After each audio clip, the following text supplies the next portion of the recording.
प्यारे बुजुर्गों, माताओं, भाई और बहनों, संदर्शन सिंह जी महाराज हमें समझा रहे हैं कि एक सच्चे शिष्य की ज़िंदगी कैसी होती है।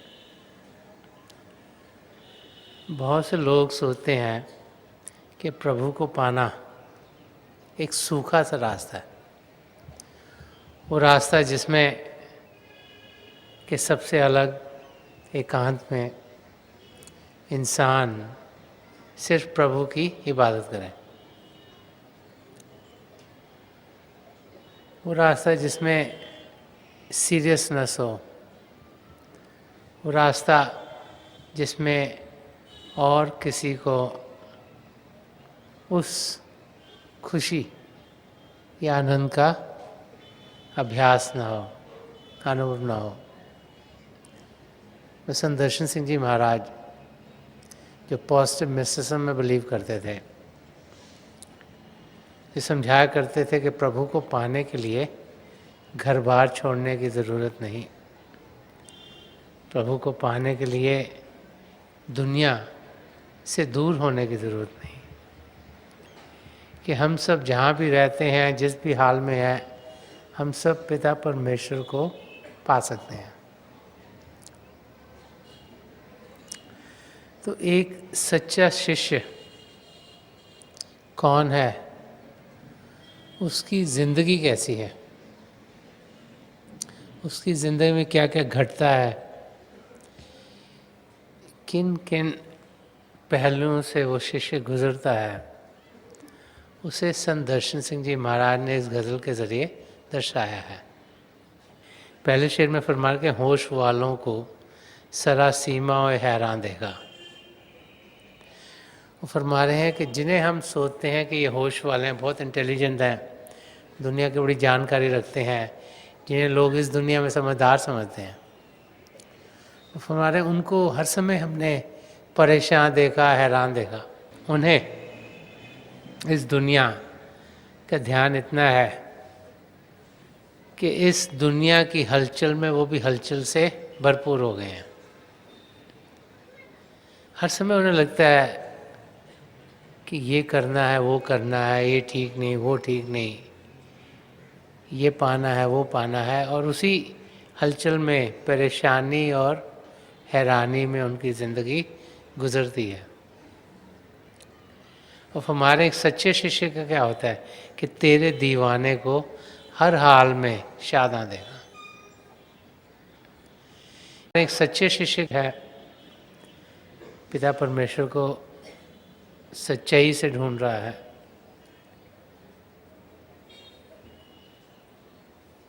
अपने सद्गुरु की दया मेहर से उसका शिव नेत्र खुला है, उसकी नज़रें, उसकी आँखें अपने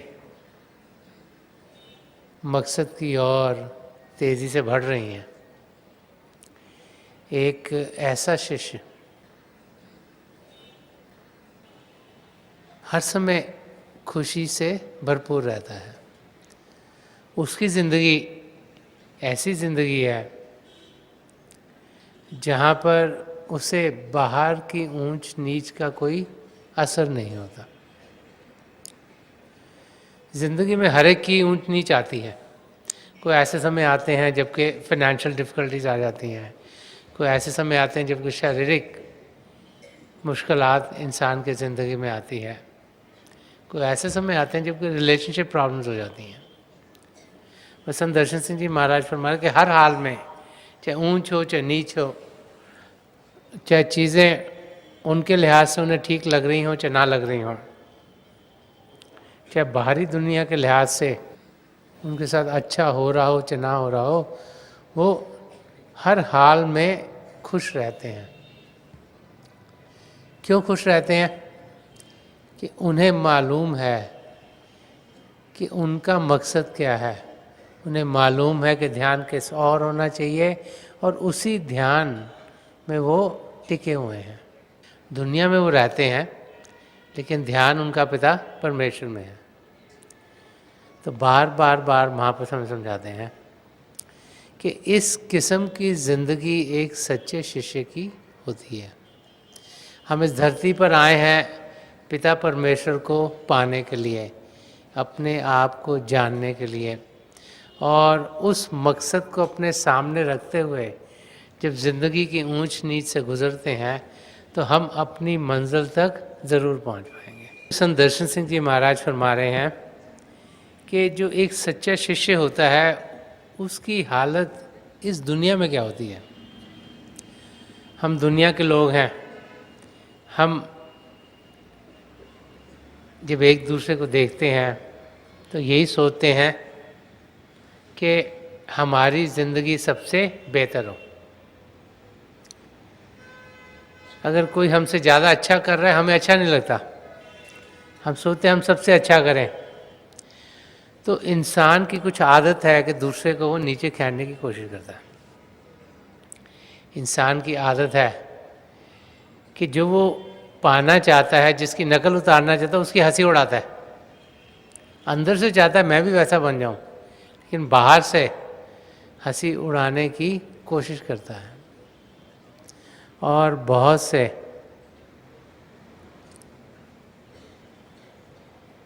महापुरुष जिन्होंने ज़िंदगी को ऊपर नीचे से देखा है, उन्होंने इसी बारे में फरमाया है। मीराबाई ने भी एक जगह फरमाया, फरमाती हैं कि तेरे कारण शाम सुंदर सकल लोगा हंसी। वो फरमाती है कि जो मेरा प्यार पिता परमेश्वर से है, जो मेरी लगन पिता परमेश्वर से है, उसके कारण सारे लोग जो आसपास के हैं वो मेरी हंसी उड़ाते हैं। कोई कहे मीरा होई रे बावरी, कोई कहे कुल नसी, कि कहते तो बावरी हो गई, पागल हो गई है, कि इसने तो अपने कुल का सत्यानाश कर दिया,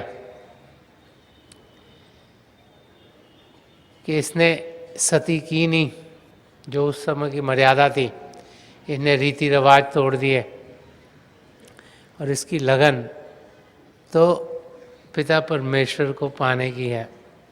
और आगे मीराबाई समझाती हैं कि खांड धार भक्ति की न्यारी काटी है जम फंसी, के जो भक्ति का रास्ता है, जो पिता परमेश्वर को पाने का रास्ता, वो ऐसे जैसे एक तलवार के ऊपर इंसान चल रहा है। तलवार के ऊपर चलो पैर भी कटेंगे, चलना भी बड़ा मुश्किल है, बैलेंस रखना भी आसान नहीं, लेकिन जो चल पाते हैं वो एक हो जाते हैं। दो तो चल ही नहीं सकते, जब तक एक ना हो तब तक नैरो लेन में इंसान जा नहीं सकता। और बार बार बार महापुरुष समझाते हैं कि जब हम शब्द के साथ जुड़ते हैं तो फिर हम इस किस्म की ज़िंदगी जीना शुरू करते हैं। मीराबाई ने भी फरमाया कि मीरा के प्रभु गिरधर नागर शब्द सरोवर धसी, कि जो शब्द का सरोवर है, जो हमारे अंदर चल रहा है, उसमें जाकर जब हम मिल जाते हैं, उसके साथ जुड़ जाते हैं, तो हम भी शरीर से ऊपर उठकर अपनी मंजिल तक पहुंचने के लायक हो जाते हैं। तो वो इंसान जिनका ध्यान पिता परमेश्वर में है, वो इंसान जिनका ध्यान अपनी मंजिल पर है, वो जो प्रभु से बहुत प्रेम करते हैं, वो जो प्रभु के सिवाय अपना ध्यान कहीं और नहीं लगाते, उनकी ज़िंदगी में क्या होता है। संत दर्शन सिंह जी महाराज फरमा रहे हैं कि ऐसे इंसान कि जब बाकियों से इंटरेक्शन होती है तो वो कैसे मिलते हैं, क्या करते हैं, उनका ध्यान किस तरफ होता है। तो फरमा रहे उसको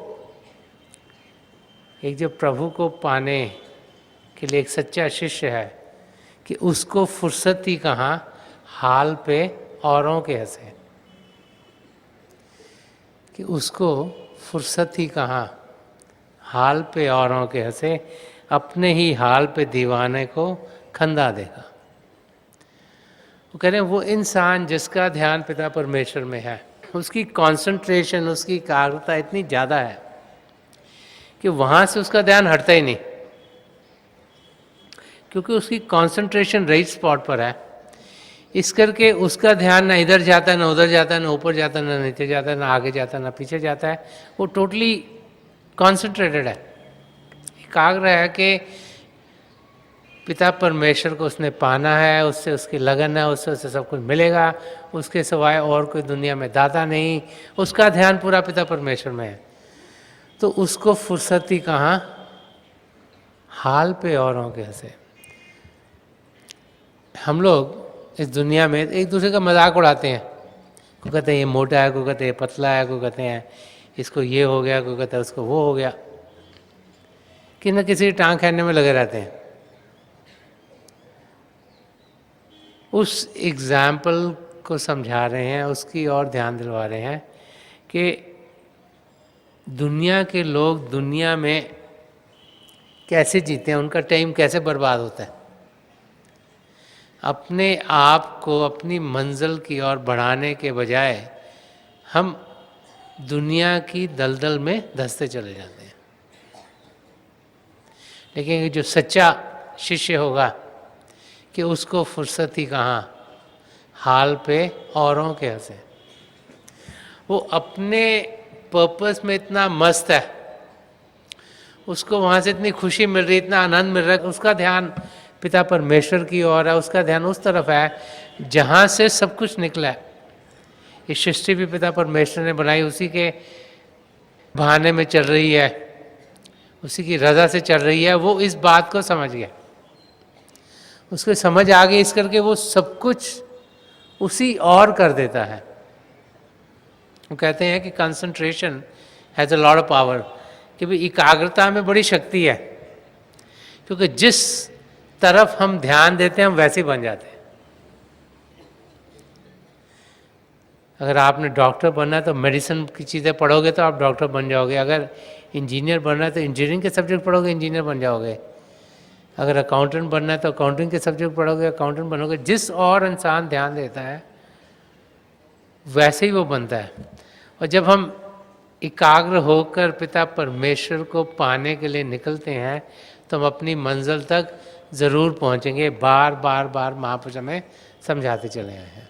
ऐसे इंसान को और किसी चीज़ की ज़रूरत नहीं, और चीज़ों में अपना समय वो बर्बाद नहीं करते। वो अपनी जो भी हालत है, चाहे भारी रूप से अच्छी लगे चाहे बुरी लगे, चाहे वो अमीर हो चाहे गरीब हो, चाहे पढ़े लिखे हो चाहे अनपढ़ हो, चाहे एक भाषा बोलते हैं चाहे दूसरी भाषा बोलते हो, चाहे उनकी कैसी भी हालत हो, उसमें वो खुश रहते हैं कि अपने ही हाल पे दीवाने को खंदा देगा। उन्हें मालूम है कि हमारे साथ जो भी हो रहा है वो हमारी ज़िंदगी में बेहतर से बेहतर है। जिसे तेरा भाना मीठा लागे, स्वीट इज द विल कहा गया। ये अनुभव करना कि हमारे साथ सब कुछ ठीक हो रहा है, उस स्टेट तक पहुंचना एक बहुत बड़ी बात है। इंसान तो ज़्यादातर यही सोचता है कि मेरे साथ सब कुछ गड़बड़ हो रहा है। उसकी डिज़ायर्स हैं, उसकी इच्छाएं हैं, और इच्छाओं को पूरा करने के पीछे लगा हुआ है इंसान। जब इच्छा पूरी नहीं होती तो उसे तकलीफ हो जाती है। जब इच्छा पूरी होती है तो एक नई इच्छा निकल आती है, फिर उसको फिर पूरी करने में लग जाता है। वो पूरी होती है तो एक और निकल आती है। तो इच्छाओं का अंत नहीं, डिज़ायर्स का कोई अंत नहीं है। इसलिए महात्मा बुद्ध ने भी फरमाया कि बी डिज़ायरलेस, कि ये जानो कि जो आपके साथ हो रहा है, जिस हाल में आप हो, वो बेहतर से बेहतर है। हमारा मकसद है अपने आप को जानना और पिता परमेश्वर में लीन हो रहा, और कदम उस और उठाओ। ये शरीर चंद क्षणों के लिए मिला है, 80-100 साल को लंबी आयु नहीं। इसको हम गंवाएं नहीं। यही संत दर्शन सिंह जी महाराज हमें समझा रहे हैं। और ये पॉइंट उन्होंने और कई शेरों में भी समझाया। एक जगह और फरमाते हैं कि मैं है वो दर्शन ख्याल यार में, मुझको अपनी बेखुदी पर नाज है। और फरमा रहा है कि मैं अपने यार अपने सद्गुरु या पिता परमेश्वर, हमारी जान क्या है, हमारी आत्मा, जितनी देर आत्मा इस शरीर में रहती है उतनी देर ये शरीर कायम है, कि चलता है, फिरता है, देखता है, बोलता है, कार्य करता है। लेकिन जब वो आत्मा इस शरीर को सदा सदा के लिए छोड़ देती है, हम कहते हैं इस इंसान की मौत हो गई। फिर हम क्या कहते हैं, इसको घर से निकालो, शमशान भूमि में लेके जाओ, दफनाओ, जो मर्जी करो, अब घर में रखने की ज़रूरत नहीं। क्यों? वही इंसान जिसको हम प्रेम करते हैं, चाहे हमारे पिताजी हो, चाहे माता जी हो, चाहे भाई हो, चाहे बहन हो, इनसे हमने पता नहीं कितने साल साथ में, हम कहते निकालो इनको, जल्दी जल्दी अखीली राइट्स को पूरा करो। क्यों? क्योंकि शरीर तो वही है, देखने में भी वही, वो आंखें भी हैं, वो नाक भी है, वो हाथ भी हैं, लेकिन वो काम नहीं करता, उसके पीछे ताकत नहीं है। जो उसको चला रही थी, जो आत्मा है, जब वो शरीर को छोड़ देती है तो हमें ये यकीन हो जाता है कि ये शरीर बेकार हो गया, उसको या हम जला देते हैं, दफना देते हैं। तो हमारे शरीर की जान आत्मा, और आत्मा किसका हिस्सा है? परमात्मा का। परमात्मा आत्मा की जान है, तो शरीर की जान आत्मा, आत्मा की जान परमात्मा। उसी को यार कहा गया है कि मैं हूँ दर्शन ख्याल है यार में, कि मुझे मेरे अपना जो यार है, कि पिता परमेश्वर है, उसका इतना ख्याल है, इतनी खुशी है, इतना आनंद है। जब भी मेरा ध्यान वहाँ होता है, वहाँ इतनी खुशी होती है कि मुझको अपनी बेखुदी पर नाज है। कि फिर मेरी अवस्था ये होती है जब मेरा ध्यान दुनिया की चीज़ों से टोटली हटा हुआ है। वही एक सच्चे शिष्य की अवस्था होनी चाहिए। एक जगह और वो समझाते हैं कि एक सच्चे शिष्य को जब वो दुनिया में रहता है तो क्या होता है, दुनिया में तो बहुत हलचल है, तरह तरह की कस्टम्स हैं, तरह तरह के लोग हैं, तरह तरह के कार्य हैं, तरह की इंटरेक्शन हर रोज़ इंसान की होती है। काम पे जाओ किसी से मिलते हो, बाजार जाओ किसी और से मिलते हो, घर में आप अपने रिश्तेदारों से मिलते हो, कुछ ना कुछ हलचल लगी रहती है। आजकल तो कम्युनिकेशन बहुत बढ़ गई है, और बाहर देशों में भी कह रहा है, वो भी जल्दी से इंसान को मालूम हो जाता है, तो इंटरेक्शंस बहुत हैं। तो फरमा रहे हैं कि पलट के आई मनाजिर से हर नज़र तन्हा। वो कह रहे हैं कि इस दुनिया में जो भी देखते हैं वो अलग अलग अलग अलग दृश्य दिख रहे हैं, और रहा जहाने तमाशा में दीदावर तन्हा, कि जो दुनिया का तमाशा चल रहा है इसमें जो देखने वाला है वो अकेला रहता है, उसके साथी होंगे चंद क्षणों के लिए, माँ बाप होते हैं कई सालों के लिए, भाई बहन होते हैं कई सालों के लिए, फिर एक एक करके सब छोड़ जाते हैं। जब हमारी मौत होती तो हम अकेले जाते हैं, उस वक्त हमारे साथ कोई नहीं जाता, ना हमारे माँ बाप, ना भाई बहन, ना बैंक बैलेंस, ना कारें, ना मकान, ना ज्वेलरी, ना कुछ और। तो जाता क्या है?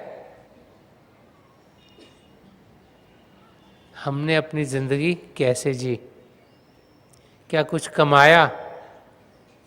धन दौलत दुनिया की नहीं, लेकिन रूहानी धन दौलत। कि हमने किसी की मदद की, निष्काम सेवा भाव से जिए, नम्रता से जिए, प्रेम से जिए, किसी की ज़िंदगी में कुछ आराम पहुंचाया, अपनी ज़िंदगी प्रभु से जोड़ दी। जो लोग अपना ध्यान पिता परमेश्वर की ओर करते हैं वही अपनी मंजिल को पाने के लायक हैं, और वही करने के लिए हमें ये शरीर मिला है। तो बार बार बार महापुरुष हमें समझाते हैं कि हम इस सुनहरे मौके को गंवाएं नहीं। तो संत दर्शन सिंह जी महाराज में समझा रहे हैं कि वो इंसान जिसका ध्यान पूरा पिता परमेश्वर में, अपने सद्गुरु में है, उसे फुर्सत नहीं, उसे समय नहीं कि वो किसी और की ओर ध्यान दे, देखे उनके साथ क्या हो रहा है, पता करे क्या रहा है, फिर उनकी हंसी मजाक उड़ाए। क्यों? उसकी तो सारी अटेंशन पिता परमेश्वर की ओर है, उसका ध्यान बाहर की दुनिया से हटा हुआ है, और टोटल कंसंट्रेशन अपने गोल की ओर है। हम जब पिता परमेश्वर की ओर भी ध्यान देते हैं, हमारा दिमाग चल रहा होता है, भजन पर बैठे सो रहे हैं, वो कल क्या करना है, बिजनेस में क्या हो गया, उससे मीटिंग है, वो बच्चों को वहाँ लेके जाना है, वो डॉक्टर्स की अपॉइंटमेंट है, वो बिजली का बिल देना है, नहीं तो बिजली कट जाएगी, 50,000 चीज़ें दिमाग में चल रही हैं।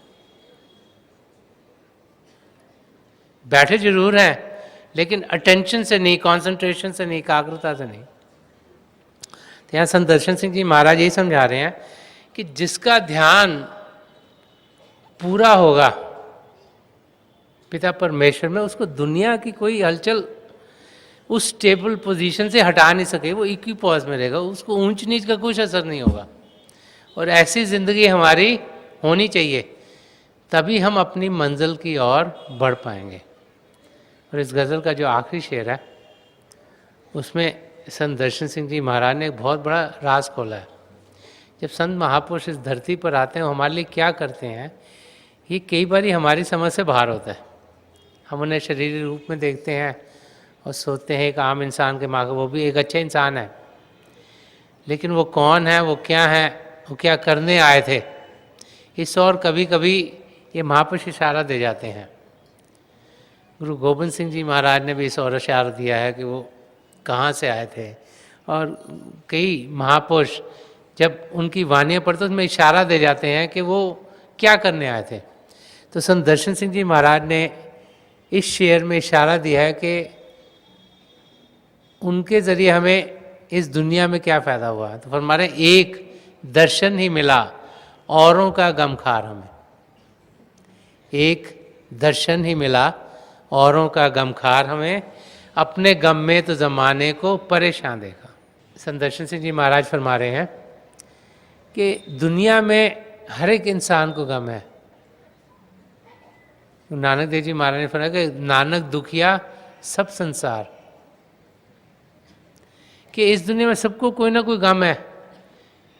किसको शरीर की तकलीफ है, किसको फाइनेंशियल प्रॉब्लम है, किसको रिलेशनशिप प्रॉब्लम है, किसी को एक दिक्कत है, किसी को दूसरी दिक्कत है, किसी को इस दुनिया की दिक्कत है। कोई सोचते हैं कि हमें दिक्कत है, उनको वो दिक्कत है, सोच विचार में ही तंग हो ही चले जा रहे हैं कि कल पता नहीं क्या होगा, यहाँ पर पता नहीं क्या होगा, उसी से परेशान हो रहे हैं।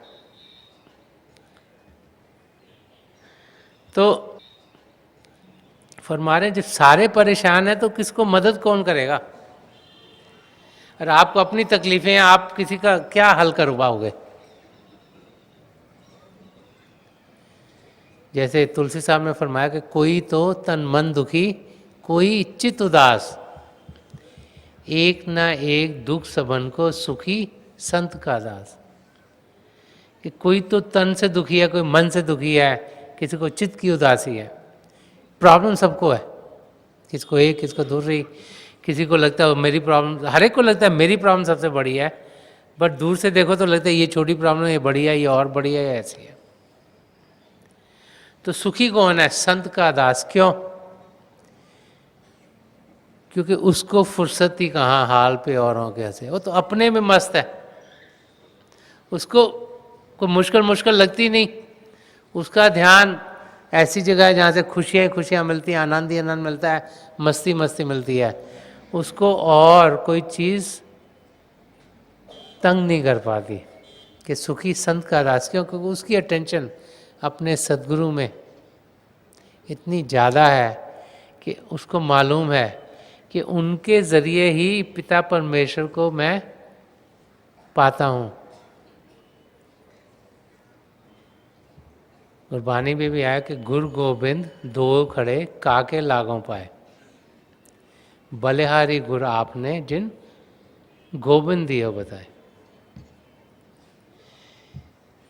हमारा ध्यान पिता परमेश्वर की ओर है। पिता परमेश्वर ने सारे सृष्टि रची, उनसे बड़ा कोई नहीं, लेकिन हम अपने लेवल पर उनको जान नहीं सकते, पहचान नहीं सकते। क्यों? हम मन इंद्रियों के घाट पर जीते हैं। एक गुरु की ज़रूरत क्यों है? कि वो हमें एलिवेट करें, हमारी कॉन्शियसनेस को हटाएं, हमारा ध्यान यहाँ शिव नेत्र पर रखाएं, हमें अंदर की दुनिया में लेके जाएं, ताकि हम पिता परमेश्वर से जुड़ सकें। एक सच्चा गुरु हमें अपने साथ जोड़ने के लिए नहीं आता, वो हमें पिता परमेश्वर के साथ जोड़ने के लिए आते हैं। वो यही चाहते हैं कि हम 84 लाख जिया जो उनसे छुटकारा पाएँ। वो यही चाहते हैं कि हम शरीर से ऊपर उठें, वो यही चाहते हैं कि हमारी आत्मा का मिलाप परमात्मा से हो, और उनका हर बोल हर कार्य इसी के लिए है। इसीलिए वो हमारी मदद करते हैं, क्योंकि वो हमारा भारी रूप नहीं देख रहे। वो ये नहीं देख रहे हम अमीर हैं गरीब हैं, उनके रिश्तेदार हैं कि दूर से आए हैं। वो देख रहे हम एक आत्मा है, वो आत्मा जो प्रभु का अंश है, जो प्रभु से बिछड़ चुकी है, उसको उसने जुड़ना है। क्योंकि आत्मा का परमात्मा में मिलाप होने से ही आत्मा सदा सदा के सुख चैन की जिंदगी पा सकेगी। तो बार बार बार महापुरुष हमें समझाते हैं कि हमने अपनी जिंदगी में क्या पाना है। और इसी किस्म के संत दर्शन सिंह जी महाराज ने कई शेर लिखे हैं कि एक पूर्ण महापुरुष की जिंदगी से हमें क्या मिलता है। एक जगह फरमाते हैं कि किसी पर जान दे देना मकसद हस्ती समझते हैं। वो कह रहे हैं कि हमारी हस्ती है, हम आए हैं इस दुनिया में, उसका मकसद, उसका गोल ये समझते हैं किसी पर जान दे देना, किसको मदद करना। ना हमसे पूछिए हम जिंदगी का राज क्या जाने। और हमें ये समझ है कि जीना इसीलिए है ताकि औरों के मददगार हों, कि निष्काम सेवा भाव से जिएं। एक जगह और फरमाते हैं कि हम ही को सौंप दिए कुल जहां के रंजो आलम, किसी में और हमारी सी दिल दही ना मिली।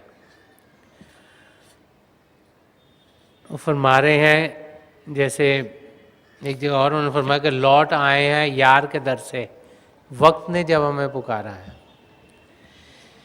कि हम पिता परमेश्वर के साथ बैठे हुए थे, उनकी गोद में थे, उनके साथ खेल रहे थे, मस्ती के आलम में थे, लेकिन ज़रूरत हुई दुनिया में तो लौट आए हैं यार के दर से, तो उसे छोड़कर यहाँ आगे, क्योंकि वक्त ने हमें पुकारा है कि हमें मदद करने के लिए। इसी ये फरमा रहे कि हम ही को सौंप दिए कुल जहाँ के रंजो अलम, कि जो दुनिया के गम है वो हम ही को सौंप दिया, कि एक दर्शन ही मिला औरों का गमखार ने। ये सिमिलर शेयर्स अलग अलग गज़लों में संत दर्शन सिंह जी महाराज को मिल दिए हैं।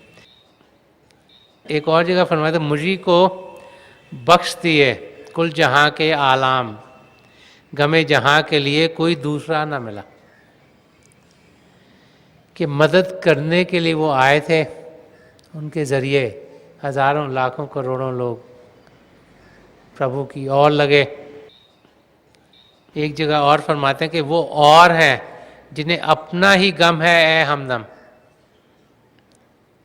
हमारे दिल में तो सारे जहां का गम है। कि ऐसे महापुरुष क्या करने आते हैं कि हम सबको मददगार होते हैं। उनकी नज़र करम ये नहीं कि लिमिटेड डायरेक्शन में जा रही हैं, उनकी नज़र करम हम सबके लिए हैं। हजूर बाबा सावन सिंह जी महाराज की ज़िंदगी का वाक़या है। एक बार वो गाड़ी में जा रहे थे, तो जब ट्रेन पास कर रही थी, सामने किसी ने उनको एक सेकंड के लिए देखा।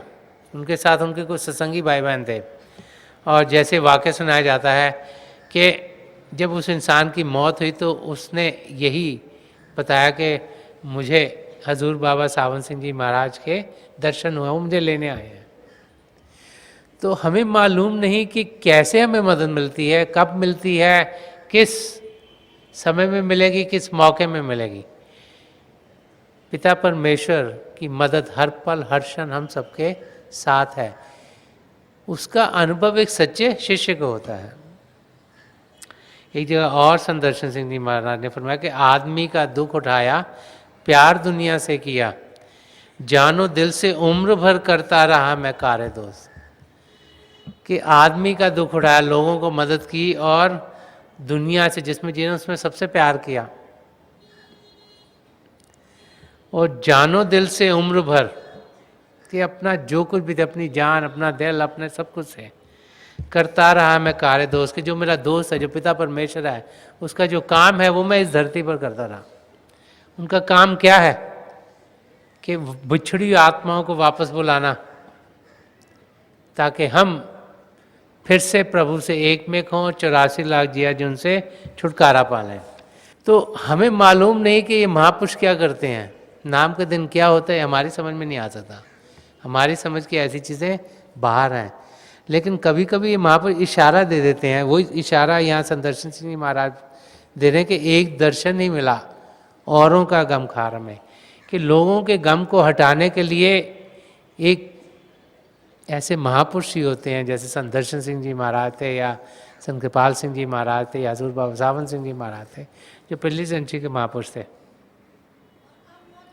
और उनकी दया मेहर से ही हम सब जो दुखों से घिरे हुए हैं अपनी मंजिल तक पहुंच सकते हैं। तो इस गज़ल के ज़रिए संत दर्शन सिंह जी महाराज हमें समझा रहे हैं कि सच्चे शिष्य जिसकी अंदरूनी आंख खुल गई, जो सच्चाई को जान गया, उसकी ज़िंदगी कैसे होती है। आज के दिन हम सबकी यही प्रार्थना पिता परमेश्वर के चरण कमलों में हो कि हमारी समझ सही हो, हमारी विजन क्लियर हो, हमारा ध्यान सही तरीके पे लगा हो, हम असलियत को जान पाएँ, जिस ध्येय से, जिस पर्पस से हम इस धरती पर आए हैं, जो अपने आप को जानना है और पिता परमेश्वर को पाना है, वो हम सबके लिए पूरा हो जाए।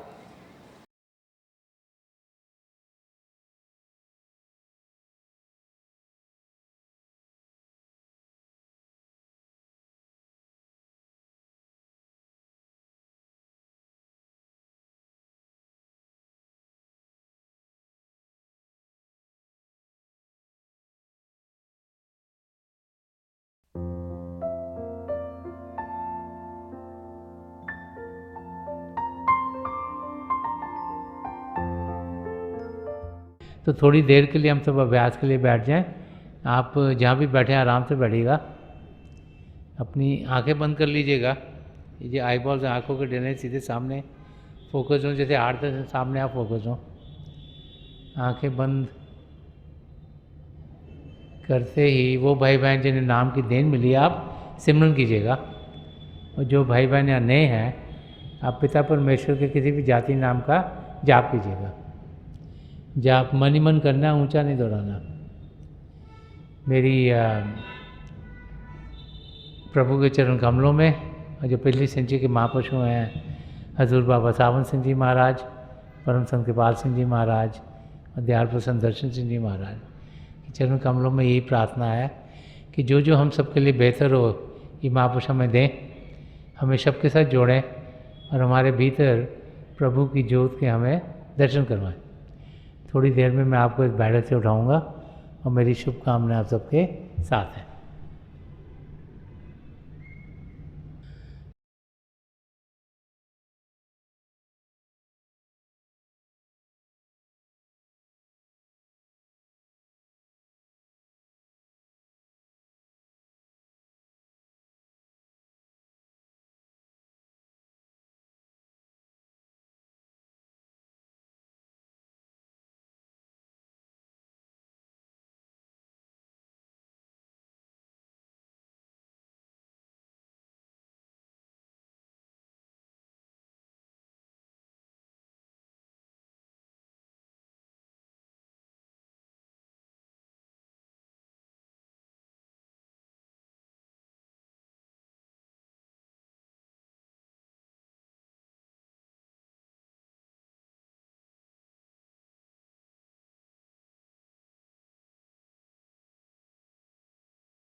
छोड़ दीजिए जी, प्लीज़ लीव ऑफ।